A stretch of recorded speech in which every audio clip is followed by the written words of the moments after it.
다시 이제 오늘 방송 시작하는데 방송 시간에 뭐 여러 가지 이슈들이 있겠지만요. 여러분들 진정들 하시고 방송은 방송이고 자, 그 이야기는 여러분들이 듣고 싶은 이야기는 우리가 준비를 다 해놨어요. 다음 시사 방송에서 다 해드리고 오늘은 정말 재밌는 시간 한번 만들어 보겠습니다. 자, 시작하겠습니다. 숨쉬는 것도 정치다. 208회 시즌2 더 프로젝트 13회 더 많이 만나보고 더 많이 다퉈보고 더 많이 솔직해보는 시간. 정치는 재밌다. 정치 예능 지향방송 더 프로젝트입니다. 자, 몇 주 만에 나오셨습니다. 김민석 보건복지위원장님 나오셨어요. 안녕하십니까. 오랜만에 뵙습니다. 어제 청문회 하셨더라고요. 어제 청문회 했고 오늘 일사청문 경과 보고서 채택하고 왔습니다. 웬만하면 보고서 채택 안 해주던데 보건복지위원장이 잘한다는 소문이 있어요. 우리가 제일 먼저 했습니다. 예. 그런 얘기를 좀 소문이 아니라 실제로 좀 많이 알려주세요. 어제 근데 그쪽에 강기훈 의원인가요? 네. 뜬금없이 정은경 질병청장 사퇴해야 된다는 그런 상황이 하나 있었죠. 근데 그분이 가끔 뜬금없는 말씀을 잘 하셔요. 네. 뭐 악의는 없어요. 그래서 곧 주저앉았습니다. 저 보건복지위원장으로서 또 보건복지부 장관을 임명하는데 혁혁한 공을 세우셨고요. 고생하셨다는 말씀드리고, 자, 오늘의 주인공 우상호 의원 나오셨습니다. 어서 오십시오. 네, 안녕하십니까. 굉장히 오랜만이세요. 네. 지난 서울시장 선거 때 나오셨거든요. 네. 그리고 한 번 더 나왔지, 그리고. 지난 서울시장 선거 때? 경선 때, 경선. 그러니까 경선 네, 때 2018년 때 나오시고. 그때 한준호 의원을 데리고 다녔어요. 근데 국회에다 살짝 꽂아버렸네. 꽂은 게 아니라 자기가 잘 된 거지. 저 고향 덕양 주민들이 듣고 있는데. 농담이죠. 새날이 지상으로 보세요. 올라오기 전이니까. 정치 예능 지향방송 재밌자고 하는 건데 그렇게 정색하시면 어떡해요. 네, 그러네요. 근데 저 정말 축하드립니다. 네. 그때 지하에서 빌라 지하에서 참 하던 게 이렇게 큰 대로변으로 나온 걸 보고 새날이 오긴 왔구나. 야, 진짜. 끝내줍니다, 스튜디오도. 외부의 색깔도 이게, 난 민주당 색깔이에요, 이게. 나는 그때 생각하고 오다가, 카미스 못 찾을 뻔했죠. 왜 일로 오지? 왜 일로 와? 딱 보니까, 들어왔는데, 달라. 그때 거기는 차를 주차할 수가 없어서 턴하기가 힘들어가지고 고생하고 그랬는데. 축하합니다. 자, 우상호 의원 소개해드리겠습니다. 1962년 12월 12일 강원도 철원군 출생 맞습니까? 맞습니다. 1981년 연세대 국어국문학과 입학 맞습니까? 네. 확인해 주십시오. 네. 1987년 6월 항쟁 당시 연세대 총학생회장. 네, 맞습니다. 1987년 연세대 총학생회장과 전대협 부의장. 네. 맞습니까? 네네. 그리고 이제 이거는 웃고 할 이야기는 아닌데 이한열 열사 이 장례식의 집행위원장. 네. 뭐 다 아는 얘기니까요. 넘어가겠습니다. 2002년 김대중 대통령에 의해서 이인영, 오영식 의원 등과 함께 영입되면서 정치 시작. 2000년. 네. 2000년입니까? 네. 2000년. 네. 다음에 처음으로 16대 총선 때 새천년 민주당 소속으로 서대문갑에 출마했으나 그 유명한 이성원 의원에게 짐으로써 정치 시작하신 거죠. 네. 그래서 17대, 19대, 20대, 21대 국회의원 서대문갑 맞습니까? 네, 맞습니다. 예. 근데 이제 이게 재밌는 부분이 저희 김민석 의원이랑 이야기인데 김민석 의원이 정치 입문을 훨씬 빨랐지 않아요? 빨랐죠. 네. 15대 국회의원이시니까 15대 16대. 그러니까 그때 재선 의원일 때 떨어지고 15대 16대. 네. 그러니까 김민석이 정치권에 들어간 거 보고 나도 들어가야겠다 결심하신 거예요? 아니, 저는 김민석 의원은 그때는 우리가 범접할 수 없는 위치에 계셨고 후배인데 후배지만 학생운동은 먼저 했으니까 학생회장을. 근데 그때 김민석이라고 그러면 뭐 정말 장안의 화제였죠. 그래서 이제 우리는 뭐 쭉 정치를 해야 되겠다 이런 생각을 가진 건 아닌데 99년도에 새천년민주당 창당할 때 이제 대통령 측근들이 와서 대통령 뜻이니까 좀 도와달라. 정치개혁 도와달라. 그래서 이제 딱 들어갔는데 새천년민주당 창당 당시에 우리 추진위원회 대변인 김민석, 부대변인 우상호. 네, 요거는 정말 처음 얘기하네. 그러셨어요? 근데 이분이 새정치 국민의 당사에서 새천년민주당 당사자 안 와. 보니까 창당이 마음에 안 들었나 봐. 아, 그랬어요? 잘안 나타나더라고. 근데 그때는 정치인 아니고 연예인 아니었어요? 유명한? 이 연예인끼리 연예인급이었죠. 뒤를 따라다니면 어. 정말 많은 분들이 와서 창당 작업하느라고 그러고. 바빴어요 그때. 네, 창당 작업하느라고 바빴고. 인기가 하늘을 네. 찔렀어요 진짜. 예. 네. 그래서 2012년 6월 달에는요, 민주통합당 최고위원, 그리고 다 기억하시겠지만 2016년 5월부터 2017년 5월까지 더불어민주당 원내대표 여기까지 오셨고요. 우리 김민석 의원이 생각하기에 우상호 의원은 어떤 사람이에요?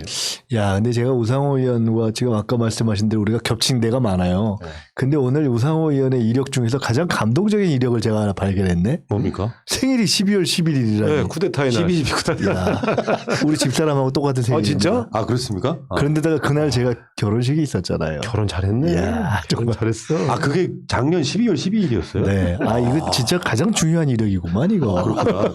이렇게 연결이 되나요? 쿠데타 얘기했더니 또 부인 생일까지 얘기하냐. 아, 정말. 우리 우상호 의원은 제가 오면서 생각을 해봤어요. 우상호를 한마디로 어떻게 설명해야 되나. 근데 보통 이제 좀 있으면 아마 삼행시 시킬 거 아닙니까? 네. 근데 제가 생각을 해봤는데 선우후사 전혀 궁금해하지 않는데 우사요? 우사? 선우후사 후사? 보통 선공후사 뭐 선당후사 이런 게 있잖아요. 근데 우상호 의원은 선우 그러니까 우리를 많이 찾는 사람 같아요. 그러니까 우리가 내가 뭐 하는 것보다는 우리가 어떻게 잘해야 되는가라는 문제의식과 고민이 아마 인간 우상호, 정치인 우상호의 가장 특징이 아닐까 하는 생각을 해봤어요. 이제 왜 그러냐면 아마 대부분 입장이 다르거나 심지어 당이 달라도 뭐 그래 우상호가 뭐 정치인으로서든 뭐든 사람은 괜찮지 이렇게 대부분 얘기할 것 같아요. 그러니까 사람이 좋다 이런 게 있는데 그런 성품의 선량함에 더해서 우상호의 정치를 아마 본인에게 또 한번 확인해 봐야 되겠지만 가장 오래 잡고 있었던 화두 하나가 세대, 86 아마 이런 것이 아닐까 싶어요. 아마 86세대 정치인 가운데 가장 내가 뭐가 되는 것도 중요하지만 이 세대가 어떻게 역할을 할 것인가, 잘 할 것인가, 또 역사적으로 뭔가를 하면서 그 다음에 넘길 것인가 하는 고민을 많이 한 사람 아닌가라는 생각이 들어요. 아마 그런 연장선에 이번 시장 출마도 있다고 보여지고 그래서 86이 집단으로서 정치화를 하는데 물론 저는 개인적으로 상당히 그러니까 집단으로서 86세대가 정치하기보다도 조금 먼저 이렇게 정치권에 들어갔지만 집단으로서 그룹으로서 86세대가 정치권에 들어가기 시작할 때부터 시작을 했고 이제 비교적 완전 정점은 아니지만 정점에 이렇게 달하는 과정에 쭉 그 최전선에 있었다. 근데 아마 거기에 뭐 영욕도 있고 기대와 실망도 있고 다 그래서 아마 그런 이야기를 다 풀어낼 수밖에 없는 사람이다 이런 생각이 들고 그러니까 그런 역사적 성격과 함께 개인적으로는 늘 남을 좀 앞세우는 스타일의 정치인인데 이번에 이제 본인이 전면으로 딱 등장해서 치고 나간 물론 그전에 원내대표도 했지만 사실상 가장 강하게 자신을 드러내는 정치를 하는 그런 정치 아니겠어요 이번에? 그렇죠. 예. 뭐 얼마 전에 그 정의당 쪽에서 386, 86들에 대해서 막 이렇게 비난했던 일이 있었잖아요. 근데 실제로 지금 제가 봤을 때는 86그룹이 전성기가 아닌가 싶어요. 현실적으로. 말하자면 뭐 두 분만 있는 게 아니라 지금 통일부 장관 가 있는 이인영 의원도 있고 이런 분들이 아주 정점에 꽃을 피우고 있는 시기가 아닐까. 왜냐하면은 우상호 의원은 실제로 민주당 내 86그룹의 가장 맏형이라고 보면 맞겠죠. 일단 그 나이로. 예. 네. 그리고 우리 같은 사람들이 이제 86그룹의 완전 막내예요. 그리고 그러다 보니까 그 운동권 세대의 어떤 그 꽃을 피우는 그러니까 이분이 가시는 길이 뭔가 이렇게 모델이 될 수밖에 없는 바로 그런 분이 아니신가 싶어서 어쨌든 이쪽에서는 우상호 의원을 좋아하지 않는 사람이 있어도 싫어하는 사람은 없습니다. 그게 다른 말이에요? 그러니까 열렬히 좋아하지 않는 시간이 좀 사람은 걸려서 없어서 순간 당황했어. 나도 당황했어요. 근데 아까 이제 김민석 의원이 말씀하신 게 난 진짜 오랫동안 만나면서 이런 얘기 별로 안 해봤었는데 정확하게 나의 성향을 꿰뚫고 있는데 제가 솔직히 말하면 이제 개인전 하는 정치인들 별로 안 좋아합니다. 전 단체전을 좋아해요. 그러니까 사실은 화려한 스타가 되는 방법을 왜 모르겠어요. 뾰족한 법안 하나 내놓고서 계속 이렇게 이제 말하자면 튀는 거. 그 뭐 아니면 소위 말하면 전문 용어로 계속 지르면 돼요. 네.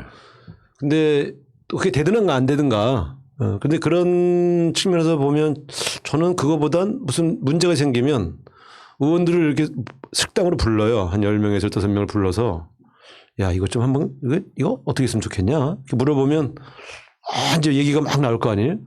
그러다 보면 김 의원 이거 대표 발의해. 그래서 한번 좀 뛰어봐. 내가 뒤에 사람들 좀 묶게 이제 되게 주로 이제 그런 스타일이라 우상호 뭐 했냐 그러면 한 게 많은데 굳이 뭐 내가 했다고 말하기가 애매하구만 이제 이렇게 되는 거죠. 그래서 근데 제가 스타일이 좀 그래. 전형적인 리더 스타일 아니에요? 공은 후배나 자기 조직원한테 주고 네. 나는 이 뒷짐지면서 이렇게. 근데 지금까지 보면 그렇게 했을 때 법이든 혹은 뭐 선거든 그렇게 협동 정신으로 다수가 함께 했을 때 훨씬 더 잘 돼요. 아무래도 팀 플레이를 하니까 그런 측면에서는 저는 그런 걸 되게 좋아하고 그래서 솔직히 좀 나서는 걸 별로 좋아하지 않는 스타일인데 제가 나설 때는 나서는 이유가 있어요. 주로 위기 때. 이건 내가 아니면 안 되겠는데 이런 생각을 평소에 안 하다가 상황이 막 안 좋아지면 이건 내가 해야 되겠는데 근데 그런 경우가 많지는 않았거든요. 지난번 원내대표 나올 때도 사실 우원식 선배랑 경선하는 게 너무 괴로웠어. 같은 집안 형님이고 또 연세대학교 선배고 같은 개혁그룹이고 근데 그때 제가 그런 생각을 했어요. 지금 당이 국민의당과 이 민주당이 깨져가지고 그 당시가 총선은 치르는데 총선 치르고 나서도 영 대선 때까지 분위기가 좋을 것 같지도 않고 가까스로 일당을 했지만 한석 차이로 그때 우리 당 지지율이 22%였어요. 지금 뭐 30% 이렇게 돼갖고 막 위기라고 그러는데 그나마 분위기 좋아져서 22%였거든. 네, 맞죠. 10몇 %대가 줄어. 정말 2016년도 힘들었어. 그래서 김종인 대표를 이제 비대위원장으로 모셔오고 20대 첫 원내대표 선거에서 대선 준비하려면 내가 원내대표 하면서 이 깨져 있는 마음들을 좀 모아야 되겠다 이런 생각을 가지고 나섰는데 어쨌든 결과적으로 뭐 탄핵까지 그때는 일어날지는 몰랐는데 탄핵까지 책임지고 물러났죠. 예. 자, 고생하셨고요. 어쨌건 두 분이 이렇게 방송으로 만나는 건 처음 아니에요? 처음이에요. 그렇죠. 신기하네. 나도 좀 신기해. 되게 마음속으로 그런 게 있었거든요. 그 당시 정치권에 먼저 가 있던 김민석을 보는 우상호의 마음은 뭐였을까? 이런 것들이 되게 궁금하더라고요. 정말 자랑스러웠어요. 네. 그러니까 나는 이게 내 동료 중에 누가 유명하고 좋은 칭찬을 받으면 그렇게 기뻐. 그리고 나랑 친하다는 걸 자꾸 가시하고 싶어. 네. 나 저 사람 잘 알아. 저 사람. 하나님 물어볼 거 아니에요. 직접 본 적이 없는 사람들은 어때? 그러면 기가 막혀. 역시. 정말 브라보. 잘생기고 똑똑하고 실제로 그때 동교 선배들도 나는 당회의 가서 내가 떨어져선 다음에도 당무회의 가면 어른들이 얘기가 중구난방이에요. 막. 그러면 이제 김민석 의원이 이러고 있다가 특히 요 목소리 자분자분하게 네. 제가 한마디 해도 되겠습니까? 다 읽고 나서 요건 요렇고 요건 요렇고 요건 요렇으니까 요건 요렇게 하는 게 좋겠습니다. 그러면 조용해져요. 그러면 김옥두 이런 분이 김 의원이 하자는 대로 하지. 정리맨이요, 정리맨. 야, 그거 보면서 대단하다. 그 민주당이 그 당시 핵심 주류 중에 하나였죠. 그렇죠. 나이는 어렸지만. 아니, 그러니까 동교 선배들이 무슨 중요한 일 있으면 항상 여기 물어보고. 김대중 대통령 총재님도 항상 김민석 의원 불러다가 그때 16대 총선에 소위 말하면 4인방이라고 4인방. 핵심. 그 중에 한 명이었죠. 그런데 정치권에 16년 동안 국회의원직을 안 하고 있을 때 선수가 역전된 거예요. 지금 이 상황은 그렇다고. 우리 우상호 의원님하고 저하고는 사실 아까 뭐 대변인 부대변인 그 인연을 말씀하셨는데 그 이외에도 얽힌 때들이 있죠. 그러니까 이번에 지금 후보로 나오셨는데 이제 경선을 치르셔야 되는데 제가 서울시장 2002년도에 그때 38에 사실 여당 후보가 됐던 건데 대단한 거지. 그때 경선을 치를 때 제 경선을 도왔어요 그때. 근데 미국에 있는데 전화가 왔어. 나 서울시장 나가려고 그러는데 도와주지 않겠냐. 그래서 두말 하고 들어왔어요. 들어와서 캠프에 붙어서 제가 조직 부본부장을 맡아서 참 이상수 의원님하고 1대1 대결이었는데 뭐 아슬아슬했죠. 근데 그때 30대가 집권당 서울시장 후보 된다는 건 사실 대단한 바람이었어요. 그 이것도 혹시 기억할지 모르겠는데 그 제가 18년 정치를 쉬게 된 그 계기가 됐었던 2002년도 후보 단일화 그때 제가 탈당을 하고 딱 후보 단일화 하겠다고 딱 사고를 친 날 그날 저녁에 여의도에서 포장마차에서 우리가 소주를 5병인가 야, 그걸 기억해요? 그럼 그건 왜냐면 그건 굉장히 중요한 왜냐면 있을 수 없는 그 상황에서 그렇게 하고 내가 나 요건 요렇고 요건 요렇고 요렇게 돼서 이렇게 상황에 대해서 내가 결심을 하고 움직일 수밖에 없었다라는 얘기를 터놓고 이렇게 누군가 하면서 밤새 통음을 할 수 있었던 그러니까 이제 그런 얘기를 들을 수 있는 귀와 여백이 있었던 야, 그때 내가 사람이죠. 그랬어. 아쉽다. 이게 분명히 김 의원 정치 인생에서 엄청난 일이 될 거다. 이제 본인은 진심을 얘기하는데 내가 그랬지. 누가 알아주겠냐. 갔다는 것만 알지 누가 알아주겠냐. 그래서 그때 참 안타까웠지. 그래서 굉장히 시련을 오래 겪었죠. 근데 내가 그때 그 진심은 내가 알아. 그날 나눈 대화.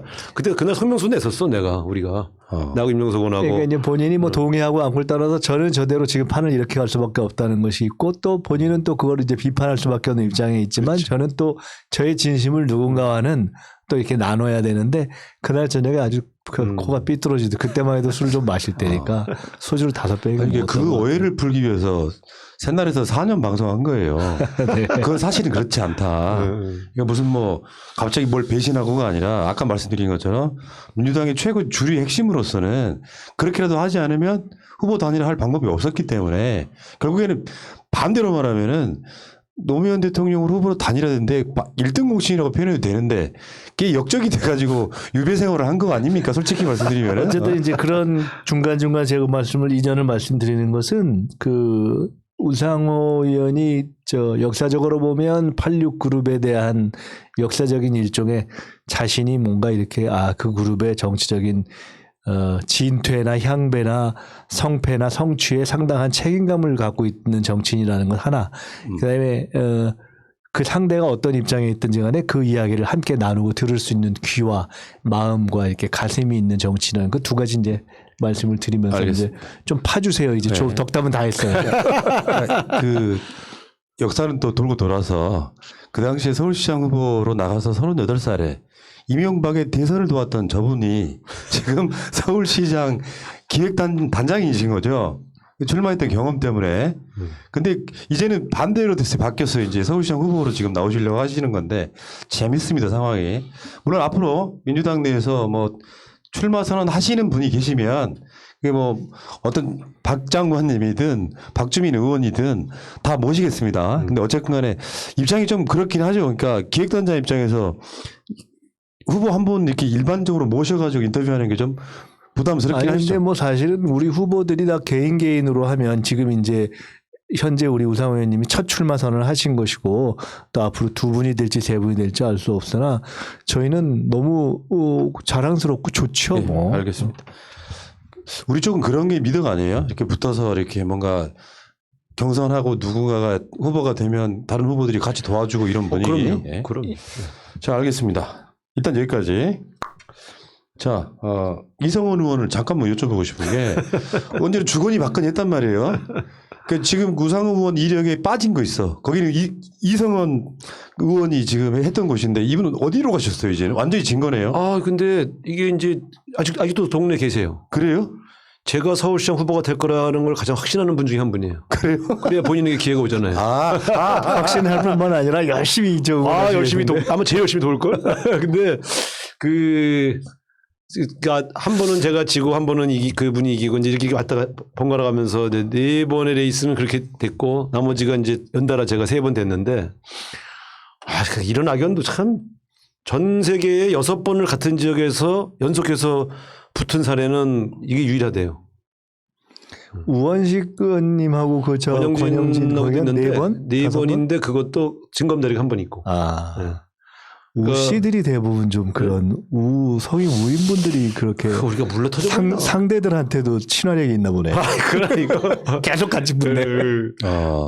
아이고 참 그것도 참 같은 동문에다가 참 그것도 안타깝죠. 네.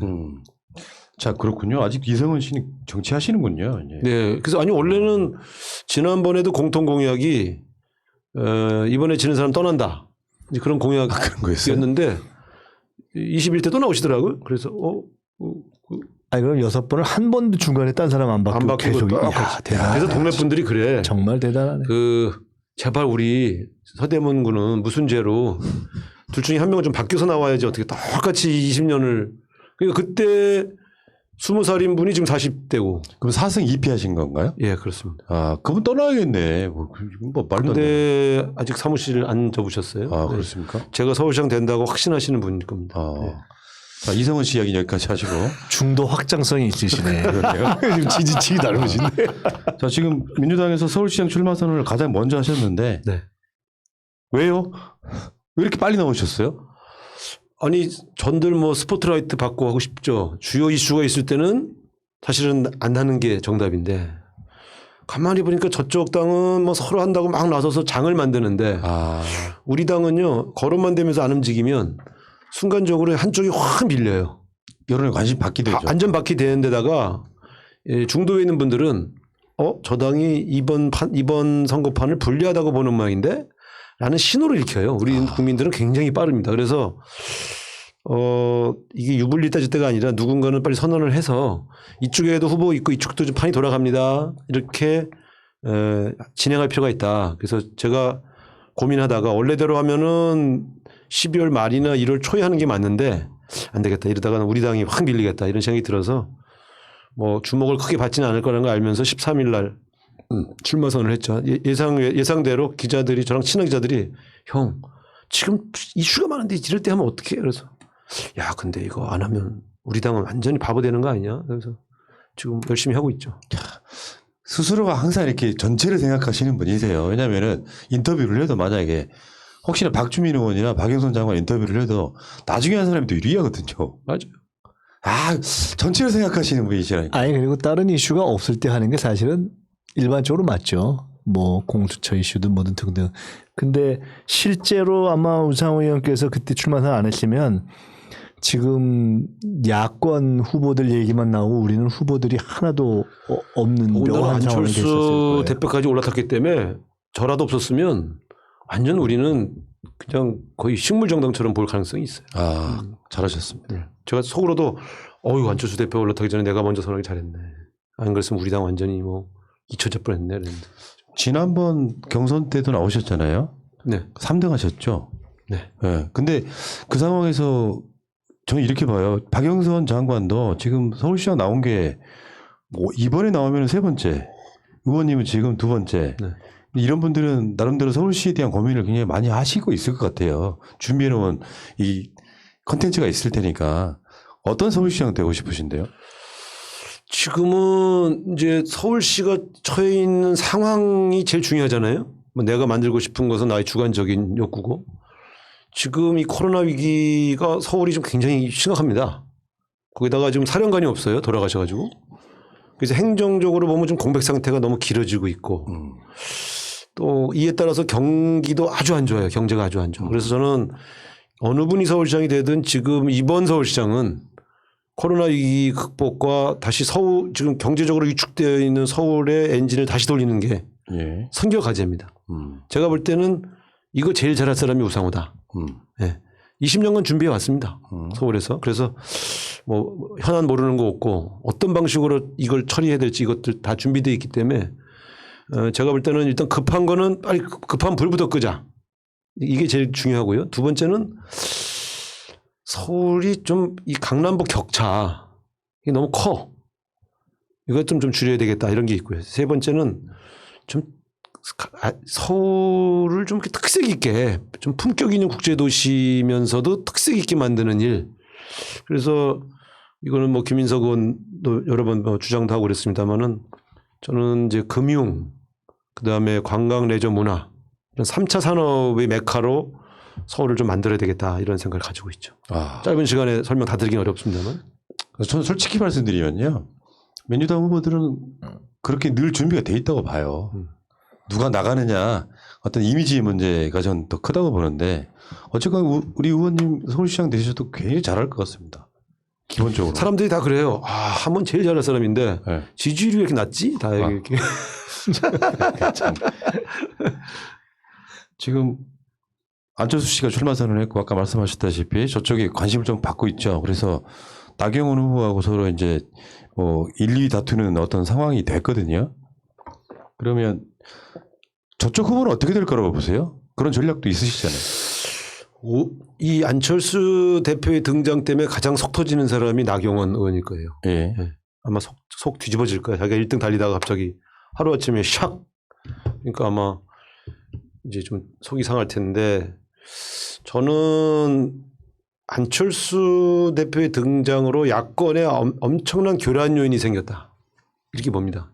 이 후보 단일화 게임을 우리 뭐 여러 번 해봤잖아요. 근데 솔직히 말하면 가장 성공적인 후보 단일화 게임은 노무현 대통령과 정몽준 두 분의 단일화 게임이 가장 성공적이고 저분이요? 예. 그 다음에 가장 실패가 바로 2012년 문재인 후보와 안철수 후보의 단일화. 이건 역대 제일 실패한 단일화 게임인데 안철수라고 하는 분이 이 단일화 게임에서는 항상 양보를 잘 안 하세요. 그래서 저는 국민의힘 후보가 정해지고 나서 2단계로 하게 될 가능성이 높은데 그때가 이제 막판 이제 2월 말 3월 초쯤 되지 않겠습니까?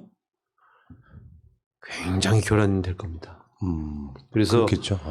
만약에 그 단일화 게임이 성공하면 야당한테 굉장히 유리한 구도가 되고요. 만약에 그 단일화 게임이 실패하면 야당이 굉장히 어려운 선거가 되는 그런 판이라고 봐야 되죠. 안철수 씨가 깨끗하게 단일화 해주는 스타일이 아니죠. 아니에요. 그분이 생각하는 단일화는 자기로의 단일화예요. 그러니까 이걸 수평적으로 놓고 누가 될 수도 있다. 내가 안 될 수도 있다는 식의 단일화 게임은 잘 못하시는 분입니다. 답정너. 그러니까 룰 게임을 할 때 자기에게 불리할 수도 있는 이런 룰 게임을 전혀 안 하더라고요. 예. 한 번도. 자, 알겠습니다. 그러면 제가 봤을 때 우리 우상 의원님은 본인이 생각하는 강점 또는 약점 냉철하게 한번 분석을 해주세요. 장점은 이제 그 소리 없이 잘한다. 뭐 위기 해결사다. 뭐 이런 얘기를 동료원들이 해주시고 또 방금 말했지만 이제 소통 능력, 통합적 소통 능력 이런 것들은 되게 이제 인정을 받아요. 그러니까 리더십과 이 소통하는 어떤 이런 능력들은 인정을 받는데 단점은 보질지가 못하다. 모질지가 못하다. 네, 그리고 이렇게 양보를 잘한다. 그다음에 그 이렇게 독한 말을 잘 못한다. 물러 보인다는 거죠. 물러 보인다. 응, 그렇지. 네. 네. 말랑말랑하다. 네. 그래서 내가 가장 많이 주문받은 말이요. 지지자들한테 좀 세게 하세요. 좀 세게 하세요. 그런데 내가 탄핵 제가 했는데요. 국회에서는. 그랬더니 근데 그때도 왠지 뭔가 약해 보였대. 그래서 나는 우리 지지층이 좋아하는 스타일은 강하게 그냥 확 분명하게 지르고 막 싸우고 거기서 그 싸움 속에서 논리적으로 상대방을 제압하고 막 이런 스타일을 좋아하시는구나.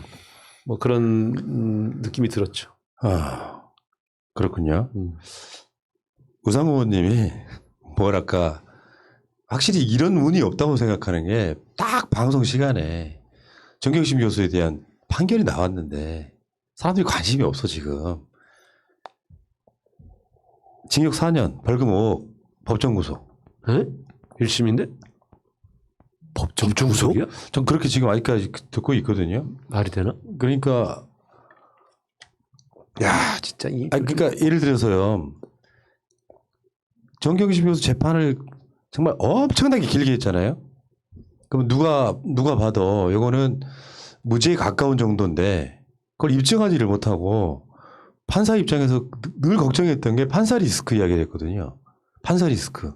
왜냐하면 이 사건은 윤석열의 사활을 건 재판이란 말이에요. 아니 근데 이해가 안 가. 아니 설사 그 표창장 위조를 재판부가 유죄로 판정했다 치더라도 그게 왜 4년 구속이야? 아니 말이 되나? 이게 무슨 형량도 이게 양형도 이상한데?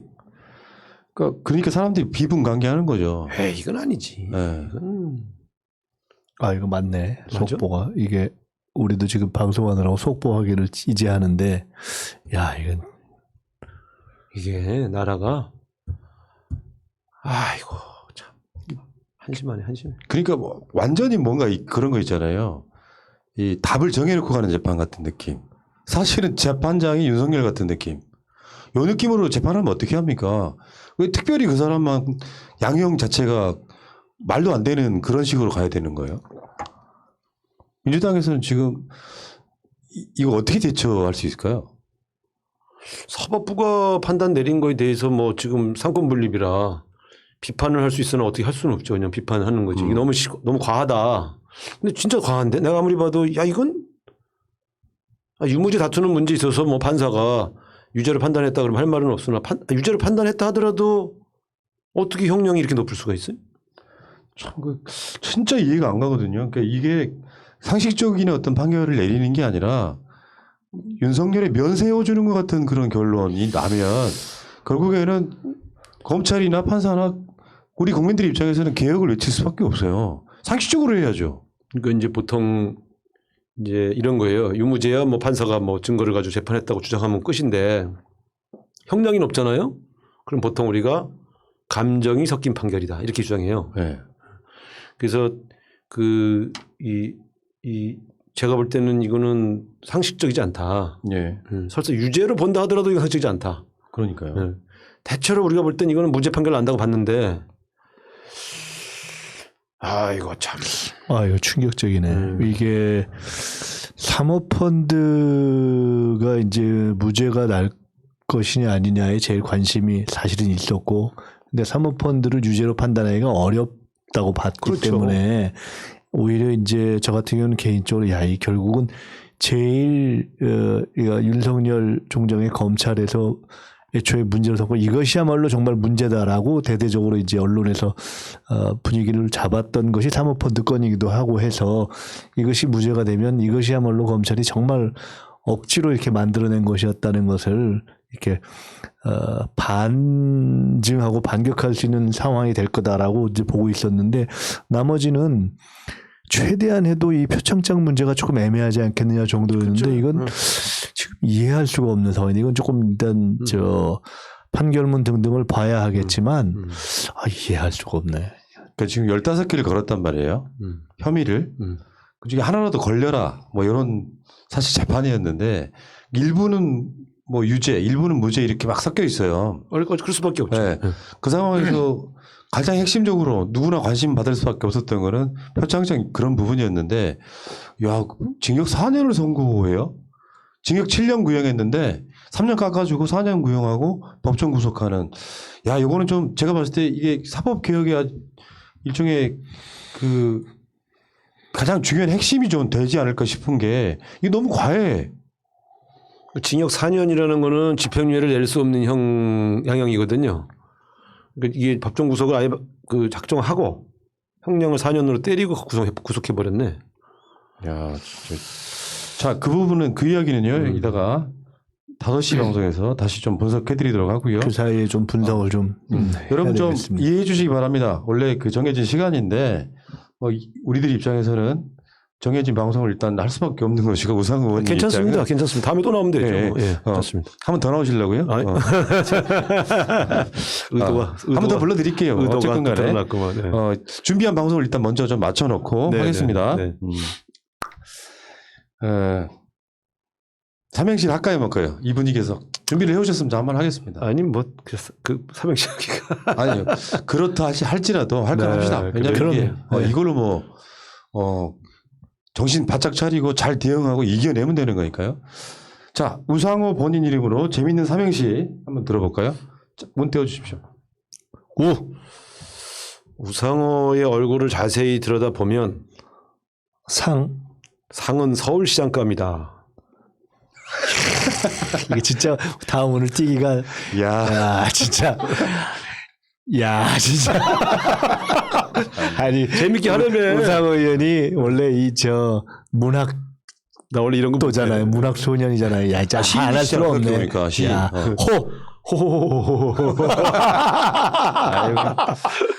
참. 나도 쑥스러운데. 아니 나 이거 진짜 못하고. 아니 우상호 재밌네요, 의원이 근데. 서울시장이 되면은 우상호 문학상 이런 거 서울시에서 만들어야 되겠는데. 문화가 살아 숨쉬죠. 문화가. 그렇게 하시면 좋겠는데 상은 대통령감이다 이렇게 해야지 조금 낮춰도 되잖아요.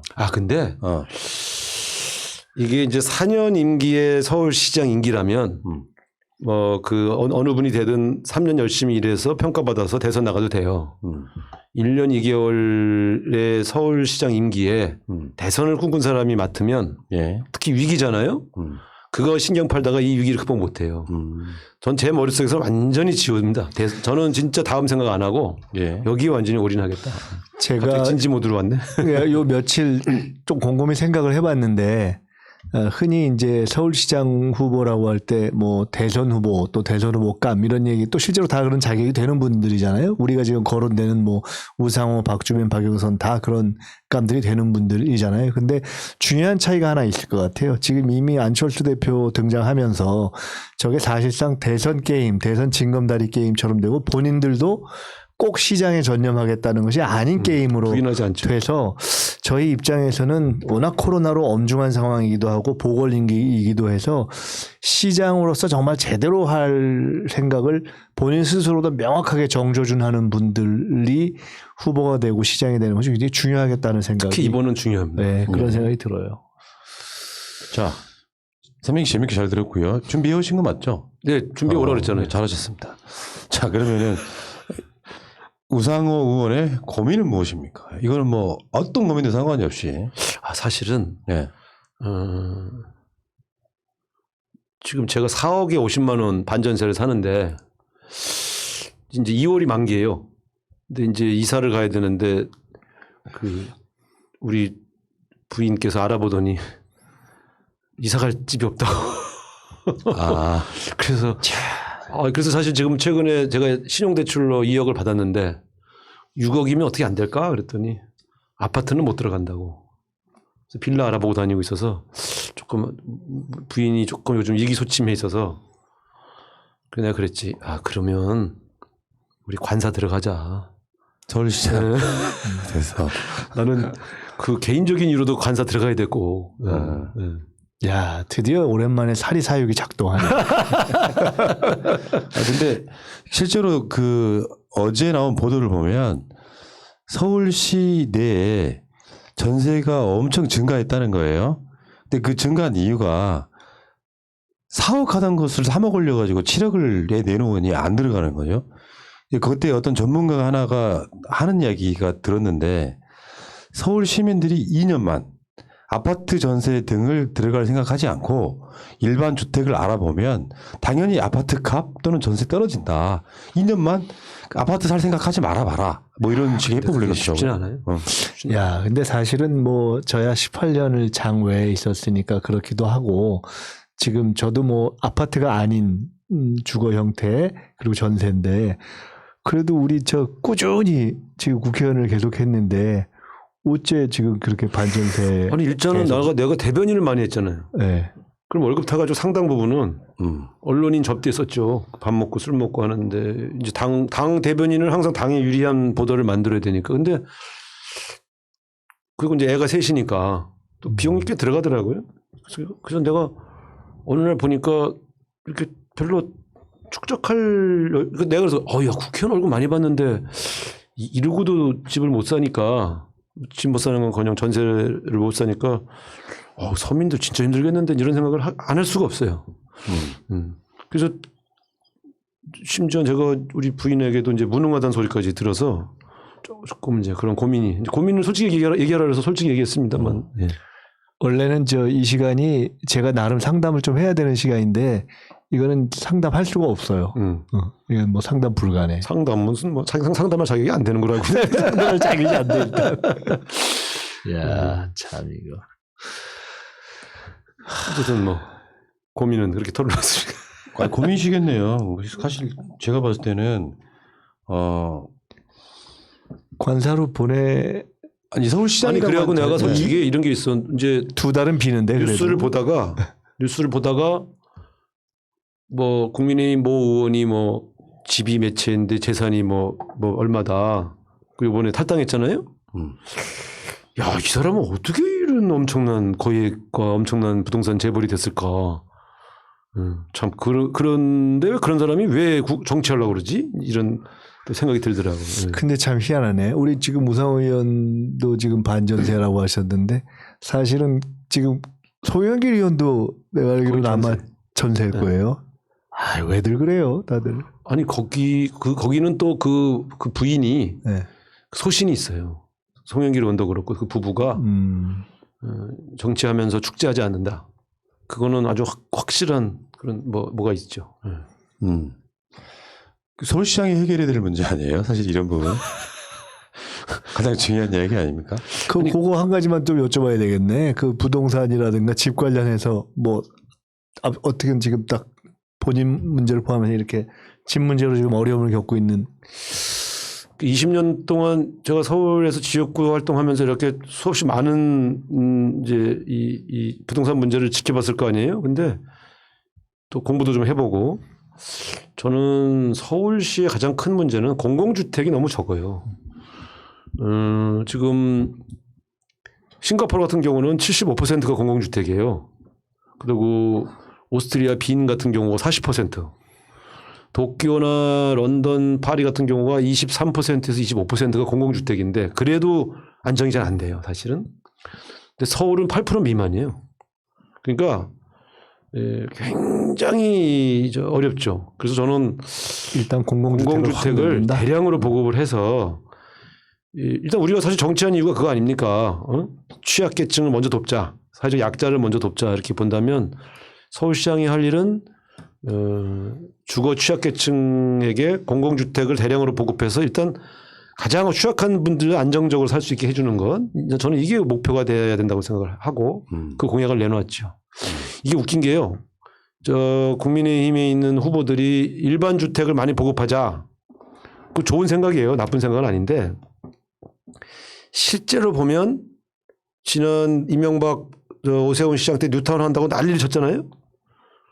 그렇게 난리를 칠 때도 1년에 보급한 그 주택량이 추가 주택 보급한 게요. 10,000개를 못 넘어요. 지난 15년간 서울에서 새로 보급한 주택량이 12만 개 정도 됩니다. 그러니까 저는 근데 이제 보통 재개발하면 막 단위 면적이 막 뭐 몇천 평, 몇만 평 되는 것들을 한꺼번에 올리잖아요. 그것도 얼마나 많은 사람이 또 싸웁니까? 그러니까 지금부터 한 20, 30군데 개발해서 주택을 짓는다 해도 보급할 수 있는 주택량이 사실은 10,000개밖에 안 되는 거예요. 추가로. 일반 분양이. 1,000세대 하면 150개. 4,000세대 하면 한 1,000개 보급하잖아요. 그러니까 사실은 공공주택을 한 16만 원을 공급한다고 그러면 이런 거 개발하는 거 10배를 하는 건데. 그래서 사실은 그럴듯해 보이지만 그 말이 잘 안 되는 얘기다. 근데 두 번째는 아니 서울시가 인구가 좀 줄고 있거든요. 시장 원리가 작동을 안 해요. 인구는 줄고 주택은 늘었는데 자가 보유율은 더 줄었어. 그러니까 다주택자의 소유가 훨씬 늘었어요. 이 구조를 바꾸지 않고는 공급한다고 해서 주동산 가격이 안정된다고 보기는 좀 어렵다. 저는 그렇게 보기 때문에 일단 공공의 영역을 좀 확보하는 것이 선결 과제다. 이렇게 보죠. 저는 이제 부동산 이야기 방송할 때 늘 이런 거거든요. 검찰개혁도 마찬가지고 부동산도 마찬가지고 저변에 깔린 검찰 같으면 검사들의 일반적인 인식, 부동산도 일반적인 국민들의 인식이 바뀌는 게 가장 급선무지 어떤 정책을 내놓든 비웃듯이 막 가격 올리고 하는 그런 것 자체는 저는 국민성에 있어서 가장 중요한 문제를 바꿔내야 된다고 생각해요. 부끄러운 일이 돼야 되고 실제로 민주당에서 어저께인가 발의한 법안 중에 무조건 1가구는 1주택만. 그걸 강제하는 법은 아니고 네. 기본 그것이 기본이어야 한다는 정도의 그 강제할 수는 없잖아요. 헌법 바꿔야 되는 부분도 있죠.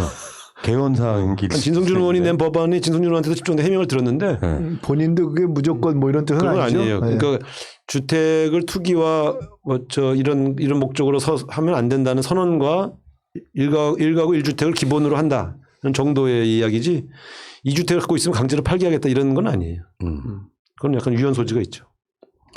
어쨌든 그게 오랫동안 학습되어 온 거거든요. 제가 1학년, 고등학교 때, 대학교 1학년 때는요, 복부인이라는 용어가 있었어. 강남을 한참 개발할 때요. 그때는 투기하고 복부인이 되게 부끄러운 용어였는데 지금은 다 투자. 그래서 그거 안 하면 바보. 뭐 이런 식의 문화가 오히려 더 많이 바뀌었죠. 그래서 인간의 욕망을 좀 더 좋은 집에 살고 싶고 그 집값이 좀 오르면 더 기분 좋은 이 욕망을 통제한다는 일이 굉장히 어렵습니다, 사실. 예. 근데 그걸 해야죠. 국민 인식만 제대로 돼 있다고 하면 법이 무슨 필요가 있겠어요. 그래서 공공주택을 많이 지어서 시장을 안정시키자는 제 정책을 좀 세게 밀어주세요. 알겠습니다. 예. 자, 그러면은 자, 솔직 토크로 갈게요. 사실 이제 원래 이 방송에서 이렇게 나오신 분들한테 상당히 좀 뭔가 곤란한 질문이나 이런 거 하면서 이렇게 재미를 느끼는 상황인데 오늘 분위기는 아니기 때문에 어쨌건 우상호에게 박영선이란 센 누나입니다. 센 누나. 네, 저는 누나예요? 제가 여성 의원 중에 누나라고 부르는 분이 두 분 있는데 예. 한 분이 김영주 의원, 한 분이 박영선 의원인데 이렇게 같이 대화도 해보고 식사도 하고 이렇게 해보면 확실히 세. 세요. 네. 강해. 기에 눌려 계시는 거예요? 가끔 눌려요. 네. 근데 가장 강력한 경쟁자 아닙니까? 네. 현실적으로는. 네. 근데 또 정말 둘이 친해요. 네. 그럼 서로 이렇게 타협해가지고 한 사람은 나올 수도 있잖아요. 그거 어떻게 가위바위보 할 수도 없고. 예. 근데 박영선 후보가 저번에 서울시장 나왔을 때보다 조금 더 업그레이드돼서 나오는 거거든요, 지금. 그렇죠. 장관님도 하시고. 그러니까요. 어떻게 보세요? 그렇죠. 지금 어쨌든 여론조사 지지율상 1위를 달리고 계시기 때문에 가장 강력한 라이벌이죠. 네. 이제 양강 구도가 될 것 같은데 선의의 경쟁을 해서 근데 저는 이제 그 박영선 장관은 박영선 장관님의 특징이 있어요. 저는 저만의 특징이 있고 둘이 완전히 대비됩니다. 그래서 아마 그 재밌는 경선이 될 것 같아요. 근데 나오냐 안 나오냐에 대한 불확실성도 있잖아요, 지금. 저는 나오신다고 봅니다. 네. 단장님 어떻게 보시요? 서울시 박영선 장관 나오신다고 본다. 나올 가능성이 높다고 봐야죠. 안 나오시면 뭐 전 좋죠. 여기 한 명 더 있지 않습니까? 다코스로 거론만 되고 있는 추미애 장관. 이런 거죠. 추미애 장관님은 좀 갑자기 이런 일이 벌어져서 사퇴를 하셨지만 서울시장을 고민할 시간 여유는 없다고 봐요. 근데 이제 박영선 장관이나 박주민 의원은 언론에 계속 거론되어 왔기 때문에 뭐 하든가 말든가 결정이 최종적으로 남아 있지만 그런 고민은 계속 하거든요. 그러니까 어떤 정치인은 어떤 자리를 갈 때 고민을 이렇게 쭉 하든 안 하든 고민을 해온 사람들이 하지 갑자기 맞닥뜨려서 이제 그 직을 그만둘 거라고 해서 갑자기 이렇게 도전하기는 쉽지는 않습니다. 제가 볼 때는 저는 추미애 장관님은 사실은 잠재적 대권 후보다 제가 이런 얘기를 계속 장관 계실 적에도 했었는데 대권으로 바로 가실 생각이 또 있지 않으시겠는가. 그 박영선 장관도 그렇게 약간 충동질을 하세요. 뭐라고요? 대권 가시라고. 박영선 장관님 대권으로 바로 가시죠. 참. 이 부분 녹취 따가지고 보내드려요. 이걸 보내. 들으면 또 기분 나빠질지 몰라. 농담이라도. 그럼 박영선 장관의 장점이 뭐예요? 소신과 열정. 그거는 굉장히 강해. 나는 그런 면에서는 참 내가 배울 게 많다고 생각해. 그러니까 검찰개혁, 재벌개혁 했을 때 보면요. 열정이 넘쳐요. 넘치다 보니까 이제 옆에 사람들한테도 막 과하게 그 주장을 하다가 저기 서로 이제 뭐 멀어진 분도 있고 그런데 그러나 나는 보면서 저 열정과 저 소신이 어디서 나오나? 좀 굉장히 좋은 면이라고 생각합니다. 박영선 장관을 이길 비책은요? 새날? 근데 이런 건 있죠. 제가 비교하면 이제 본선에서 경쟁력이라는 건 중도로의 외연 확장이 굉장히 중요하잖아요. 우리 편만 좋아한다고 당선되기 어려운 것이 선거 아닙니까? 외연 확장의 가능성, 그거는 제가 그래도 박 장관님보다는 더 낫지 않나. 그런 측면에서 저 경쟁력이 있다. 결국 우리 당의 지지층에서는 셋 다 좋은데 누가 본선 경쟁력이 제일 뛰어나냐 이걸 보지 않겠습니까? 그런 측면에서 본다면 지금의 인지도라는 것은 본선 경쟁력을 그대로 담보해 주는 건 아니에요. 결국은 호감도가 높아야 되는데 그런 면에서 본다면 저는 중도 보수에서도 크게 거부감 없는 외연 확장 가능성이 제일 높은 후보다. 내가 원래 내 자랑 안 하는데 자꾸 내 얘기를 하게 되네. 그러면은 저번에 솔직히 말씀드리면 박원순 시장을 이길 수 없다고 생각해서 한번 나왔던 측면도 있잖아요. 그렇습니다.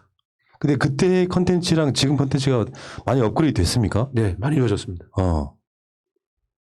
알겠습니다. 근데 별로 이렇게 동의하는 표정이 아니에요. 제가 그렇지 않아도 김민석 의원한테도 그런 얘기를 드렸는데 서울시장 나오시는 분들이 저쪽에서는 사실 준비가 안 된 분들이고요. 이쪽에서 나오시는 분들은 서울시장에 대한 준비는 그 두 번 뭐 이렇게 세 번에 걸쳐서 차곡차곡 잘 돼 있더라고요. 공부를 많이 하죠. 그러니까 깨놓고 이야기하면 박영선 장관이나 우상호 의원 둘 다 컨텐츠로는 서로가 비교하기가 좀 어려울 정도로 많이 쌓아져 있습니다. 그런 예. 알겠습니다. 이런 질문 하나 드려볼까요? 네. 다음에 총선 출마 안 하신다면서요? 네. 후회 안 하십니까? 안 합니다. 사실은 이번 21대 총선에서도 이 불출마 고민을 했었어요. 그래서 저는 사실 이제 여기서 솔직히 말씀드리면 저희 가족한테는 내 불출마하겠다고 얘기했었고 그다음에 보좌진들도 모아놓고 이번에 나 불출마한다. 그때 이제 86그룹에 대한 이제 전반적인 그 퇴진론도 좀 나오고 그럴 때 아닙니까? 근데 제가 되게 부끄러웠어요. 어느새 우상호도 이제 기득권 층으로 비춰졌나 보구나. 그러지 않게 노력했는데 부끄럽다. 그리고 세대 전반을 공격하는 거에 대해 제가 되게 불편했어요. 왜냐하면 이번에 처음 초선단 사람도 있는데 예? 그렇지 않습니까? 김원희 의원, 뭐 윤영찬 의원, 뭐 이런 분들 이번에 처음 초선 달았는데 싸잡아서 86그룹 물러가라 그러면 이제 국회의원 된 지 7개월밖에 안 된 친구들 물러가라고 하는 것도 웃기고 전 세계 어디가 50대 정치인들한테 퇴진하라고 합니까? 우리 선배들한테는 물러가라는 소리 안 하고 그래서 좀 억울한 건 있으나 이건 다 내 업보다. 그러면 대표격인 사람 중에서 우상호 같은 정도는 불출마 선언을 해줘야 되는 게 아닌가. 벌써요? 아니 이제 정치를 떠나겠다는 게 아니니까 불출마를 하고 우리 세대를 보는 일반 국민들의 시각이 좀 그래 이거는 그래도 저런 애들도 있네. 너무 여기를 너무 과도하게 뭐라고 치지 말자. 막상 또 사라진다 그러면 또 아쉬울 때가 있거든요. 저런 애들도 있네. 그러면 그런 게 필요하다고 생각했는데 동료 의원들이 한 10몇 명이 이 소식을 듣고 모여서 다음 대선 이제 박원순 시장님 돌아가셔서 이런 제보가 있을 거는 그때는 전혀 생각을 못했기 때문에 다음 대선에 당 중진 의원들 중에서 그나마 그 작업을 같이 해줄 사람이 많지 않다. 그것까지는 해야 될 거 아니냐. 당신만 떡 떠나면 당신만 멋있지. 그러면 어떡하냐. 이제 그래서 나 대선 생각은 안 했네. 이제 그러면서 그래 그러면 내 마지막 임무로 다음 대선에 재집권에 기여하는 중진 역할을 하고 그래야 되겠다. 이런 생각을 했었죠. 그래서 저는 이게 새로운 게 아니고요. 계속 86에 대한 비판이 제기될 때마다 늘 마음속에서 이렇게 고민하고 고뇌했던 내용입니다. 근데 이번에 이 재보궐선거에 출마하기를 하면서 미련 없이 이 결과와 상관없이 나는 국회의원직은 떠난다. 후배 세대가 하길 바란다. 이렇게. 저는 그 문재인 정부 지나오면서 우상호 의원의 통일부 장관 등 입각설 이런 게 꽤 많았었거든요. 뭐 계속 있었죠. 한 번쯤은 그런 어떤 꿈을 좀 이뤘으면 좋겠다는 생각이 드는 게 대개 그 86 운동권들이 갖고 있는 통일에 대한 어떤 자기들 나름대로의 그 입장이랄까 열망 이런 것들이 있잖아요.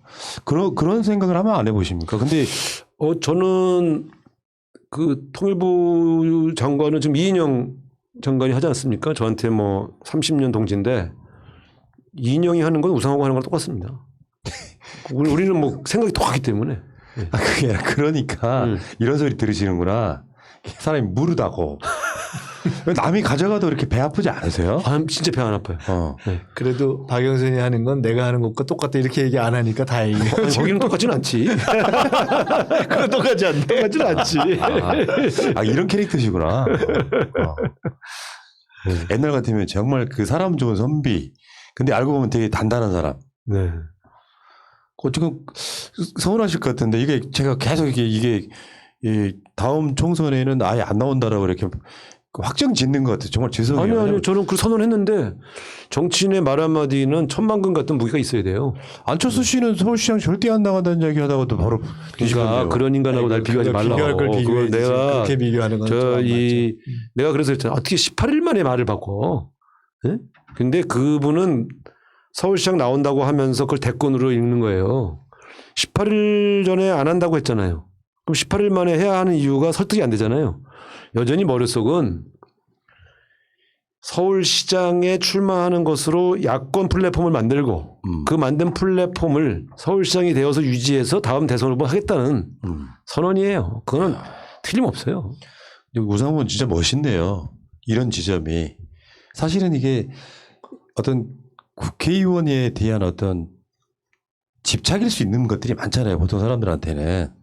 근데 내가 김민석 의원 이제 오랜만에 국회에 들어와서 그때 소주 한잔 하면서 얘기 듣다가 내가 뭉클했던 게 올해 이제 야인 생활하다 들어오면 욕심도 날 텐데 나한테 그런 얘기를 하더라고. 가만히 생각해 보니까 이제 나에게 어떤 역할이 남았을까 이런 고민을 하게 된다. 큰 욕심 부리지 않고 다른 사람을 도와서 세상을 변화시키는 일을 하고 싶다. 그 얘기 같은 내가 이제 소주 한잔 하면서 뭉클하더라고. 근데 사실 그런 게 우리에게는 국회의원이라는 자리가 세상을 변화시키는 도구여야지 이게 무슨 출세를 보장해주는 무슨 그런 배지 막 여기에 너무 집착할 필요는 없다고 봐요. 근데 네. 부끄러운 건 그 직책을 가지고 국민의 기대에 과연 부응했느냐 하는 점에서 부끄러운 것이지 이게 뭐 사실은 그렇게 집착해야 할 자리는 아닌 것 같아. 역할이 중요한 것 같아, 역할이. 네. 네. 그러면은 예를 들어서 네. 죄송한 말씀이지만 네. 서울시장이 안 될 수도 있잖아요. 네. 그럼 그 다음에 뭐 하고 싶으세요? 국회의원 출마 안 하시면? 지금은 뭐 깊이 고민은 안 했는데 제가 그러니까 정치를 완전히 떠나면 진짜 하고 싶은 일은 시집 한 권 내는 거예요. 이 사람들이 막 그러니까 막 웃어. 이만 내놓지 않으셨어요? 아니요, 저는 시집은 안 냈습니다. 시집은 안 냈어요. 지금 문학상만 한 2번 타고 그때 학생운동할 때 제가 너무 이렇게 문학에 집착하는 제가 보기 싫어서 제가 썼던 시를 다 태워버렸었어요. 근데 지금 제일 후회하는 일이 바로 그때 시 태운 건데. 그때 감성 지금 안 나오거든요. 안 나와요. 미치겠어. 지금 이제 어쨌든 정치를 떠나야 뭐 시집 한 권 내지 않겠냐. 그래서 저는 이런 거죠. 공적인 역할을 안 하겠다는 생각은 아닌데. 근데 지금 내가 안 된다고 생각하고 이 질문하는 거예요? 아니요. 그게 아니라 세상 일은 마약을 모르니까. 좀 더듬으시네. 아니에요. 근데 제가 그런 불출마 선언을 할 때 왜 고민을 안 해봤겠어요. 네. 안 됐을 경우에 나는 어떻게 할 건가. 그래서 나머지 임기를 서대문 주민과의 약속을 잘 지키고 네. 표표히 떠나서 알겠습니다. 혹시 또 국가를 위해서 무슨 뭐 공적인 역할을 할 게 있으면 하는데 네. 만약에 그걸 내가 찾아서 뭘 할까 뒤져보진 않겠다. 네. 근데 마침 그렇게 되면 시간 여유가 되면 밀렸던 책도 좀 보고 또 내 감성이 혹시 살아난다면 시집 한 권 내고 싶다 이런 생각. 혹시나 네. 나중에 불출마 이게 번복하고 싶으시면요 저한테 제일 먼저 아니요 절대 연락주세요. 안 합니다. 네. 그러니까 혹시나 그렇다면 네. 먼저 연락을 해주시면은 제가 서울시장 당선이 유력하기 때문에 그럴 일은 없을 알겠습니다. 것 같습니다. 네. 자, 듣다 보니 좀 약간 기분 나쁜데. 자 방송이 끝나가고 있는데요. 의원님이 생각하는 정치란 무엇입니까? 이 고민을 아마 현역 국회의원 하면서도 날마다 했을 것 같은 고민인데 이게 굉장히 중요한 질문이거든요. 이런 분들은 정치를 어떻게 정의 내리고 있는가? 뭐 아주 원론적으로 말씀드리면 이제 이 불평등과 격차가 만연한 사회에서 어떻게 하면 이 억울하고 힘든 사람들에게 힘이 되어드리고 그들에게 뭐가 조금더 보탬이 되는 그런 공적 역할을 할 것이냐. 저는 이게 정치의 본령이라고 생각하거든요. 네. 어쨌든 정글 같은 자본주의 사회에서 정치 영역은 갈등을 해소하는 것뿐만 아니라 균형을 잡아주는 일이라고 생각하고요. 그런 측면에서 본다면 아직은 우리 정치가 제대로 작동하고 있지 못하다 하는 그런 아쉬움이 있죠.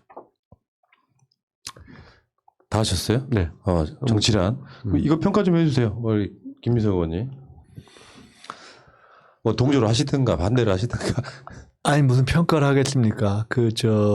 우상호 의원 오늘 얘기를 쭉 들으면서도 저 사람의 이 원래 본성과 풍모는 잘 안 변하는구나 하는 그러니까 선거에 나와서도 사람이 원래 보통 선거에 나오면 좀 더 빡빡하게 자기 자랑을 조금 더 세게 해야 되는데 그렇죠. 여전히 가지고 있는 이 표표함과 겸양의 비덕이랄까. 그러니까 굉장히 여유를 가지고 이렇게 얘기를 하고 하는 것이 근데 어쨌든 남아있는 기간은 조금 더 자기 자랑도 좀 더 세게 하고 저는 그렇게 하시기를 기획단장으로서 이제 강추드립니다. 오늘 진짜 많이 한 건데. 네.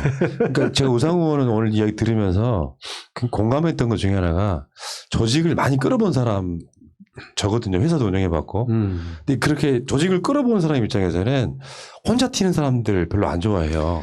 근데 이제 지금 우상호 의원 스타일이 이제 흔히 86을 얘기할 때 이제 과거 학생운동 시절이나 좀 조직운동을 하고 그걸 경험하거나 이제 이끌었던 사람들이 갖는 특징 중에 하나가 늘 집단을 생각하고 네. 뭔가 개인 플레이를 안 하려고 하는 것이 많이 배어 있어요. 근데 그것이 더욱더 전형화된 케이스일 수 있어요. 근데 그것이 갖고 있는 장점이 있는데 이렇게 개인전을 또 강하게 해야 될 때는 이제 조금 더 그러니까요. 개인전에 맞춰서 모드 전환을 해야 됩니다. 그렇죠. 지금 이제 그 과정이죠.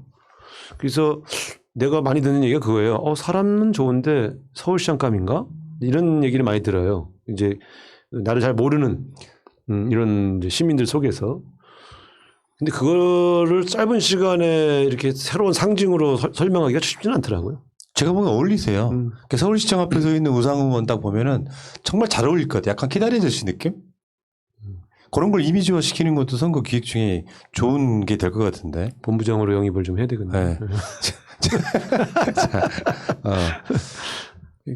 어쨌든 간에 저는 그렇게 생각을 합니다. 그 조직을 위해 살아온 사람들, 뭐 개인 플레이 해서 국회의원으로 튀는 사람도 있겠지만 전체적으로 86이라고 하는 이 세대가 사실은 지금의 20대 초반 중반에 기대할 수 없는 어떤 공적인 삶을 살아온 사람들이기 때문에 그 사람들에 대한 최근까지도 이렇게 폄훼를 하는 세력들이 있긴 하지만 이분들이 진정으로 생각했을 때는 대한민국 사회를 어떻게 발전시킬 것인가를 가장 고민했던 세대라고 보고 그 리더들이 지금 꽃을 피우고 있는 바로 그 시점이 아닌가라는 생각을 해봤습니다. 자, 참 근데 우상호 의원님은 정말 이런 면에서 보면 참 자기 헌신이 대단하시네요. 아까도 말씀드린 것처럼 이 정경심 교수 이 재판에 말도 안 되는 재판감만 아니면 우리끼리 재밌게 놀 수 있었는데 이 타이밍에 참 보면 좋은 일이 있으실 거예요. 내가 봤을 때 네. 마지막에는. 네, 그럴 거예요. 네. 그러니까 주목을 막 받아야 되는데 사람들이 댓글을 막 쓰는 거예요. 저 소리 귀에 안 들어온다. 근데 이거 어떻게 해요? 이게 기획해 놓은 게 지금 몇 주 전부터 기획돼 있는데 요거를 그냥 스킵할 수가 없잖아요. 네. 여러분 이해해 주시고요. 아이고, 네. 자, 우상호 의원님, 저 오랜만에 나오셨으니까 저 가운데 카메라 보시면서 뭐 하고 싶은 말씀 한 2시간 드리겠습니다. 아니, 근데 일단은 처음 드는 생각은 이제 이 진행 중에 저 판결 내용이 들어와서 예. 일견 드는 생각은 조국 힘내라 이 얘기를 부터 하고 싶어요. 저희 워낙 예. 민정수석 할 때도 만나서 소주 한잔 하면서 그런 얘기 많이 했었는데 어쨌든 지금 이 순간 가장 힘든 사람은 조국 수석과 그 정경심 씨 같은데 힘내시기 바랍니다. 예, 좋은 일 있기를 바라고요. 그리고 우리 새날 우리 시청자 여러분들 우상호도 괜찮은 사람입니다. 예, 도와주시고 열심히 하겠습니다. 여러분 기대에 부응해서 제대로 된 서울시 만들고 문재인 대통령 지키는 그런 서울시장 되겠습니다. 감사합니다. 야, 박수. 자, 우상호 의원님과 함께 했고요. 우상호 의원님한테는 특별히 한 번 더 나오실 기회 드릴게요. 아, 축하합니다. 이 방송 말고 다른 방송에 일반 패널들하고 이렇게 하는 방송에 왜냐하면 그것도 좋겠어요. 네, 이게 좀 이슈에 정말 되게 안타까운 분이고 괜찮아. 1시간 이야기 들었는데도 불구하고 그냥 소주 한 잔 얻어먹고 싶은 사람. 그렇죠. 네, 네. 딱 그런 느낌 드네요. 자, 알겠습니다. 숨 쉬는 것도 정치다. 208회 방송은 이것으로 마치겠습니다. 고맙습니다. 네, 감사합니다. 현재로 저들을 물리치자. 바이러스에게는 마스크가 없다. 어서 가자 바이러스보다 먼저.